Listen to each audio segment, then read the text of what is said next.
கை கழுவும் முறை. கைகளை தண்ணீரில் நனைத்துக் கொள்ளவும். சோப்பை கையில் எடுத்து தேய்த்துக் கொள்ளவும்.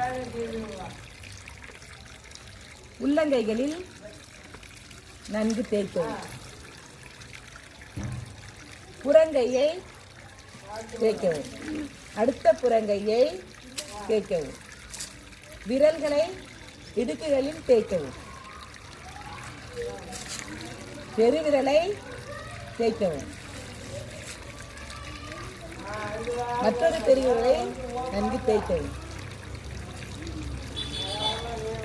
உள்ளங்கையை விரல் வழியாக தேய்க்கவும். அடுத்த உள்ளங்கையை விரல் முனையாய் நன்கு தேய்க்கவும். மணிக்கட்டை தேய்க்கவும். அடுத்த மணிக்கட்டை